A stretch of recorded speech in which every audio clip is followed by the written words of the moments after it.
एक समय की बात है। एक घने जंगल के पास एक छोटी सी नदी बहती थी। उस नदी के किनारे एक विशाल पेड़ था, जिस पर एक सुंदर सफेद कबूतर रहता था। उसी पेड़ के नीचे एक मेहनती चींटी रहती थी। वह रोजाना भोजन की तलाश में निकलती और दिन भर मेहनत करती। एक दिन जब चींटी नदी के किनारे पानी पी रही थी, अचानक उसका पैर फिसल गया और वह नदी में गिर गई। चींटी बहते हुए नदी में बहने लगी और मदद के लिए चिल्लाने लगी। उसे अपनी जान बचाने की कोई उम्मीद नहीं थी। उसी समय पेड़ पर बैठे कबूतर ने चींटी की आवाज सुनी और उसे मदद की जरूरत महसूस हुई।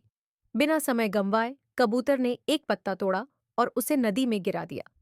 चींटी ने उस पत्ते पर चढ़कर अपनी जान बचाई और धीरे धीरे किनारे तक पहुंची। कबूतर ने चींटी की जान बचाकर उसकी बहुत बड़ी मदद की।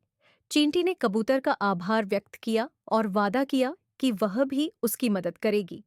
कबूतर ने मुस्कुराते हुए कहा, तुम बहुत छोटी हो, तुम मेरी क्या मदद कर पाओगी?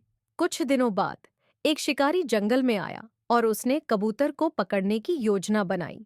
उसने पेड़ के पास जाल बिछा दिया और कबूतर को पकड़ने के लिए छिपकर बैठ गया। शिकारी ने जैसे ही कबूतर को निशाना बनाया, चींटी ने उसे देख लिया।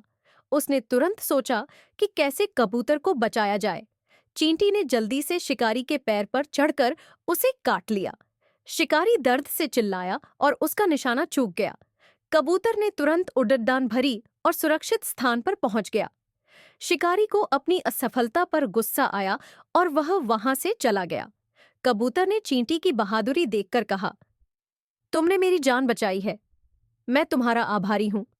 चींटी ने मुस्कुराते हुए कहा, मित्रता और मदद का कोई आकार नहीं होता, हम सभी एक दूसरे की मदद कर सकते हैं। उस दिन से चींटी और कबूतर सबसे अच्छे दोस्त बन गए। वे हमेशा एक दूसरे की मदद करते और जंगल में खुशी खुशी रहते। कहानी की शिक्षा: सच्ची मित्रता और मदद का कोई आकार नहीं होता। हर किसी की मदद की अहमियत होती है।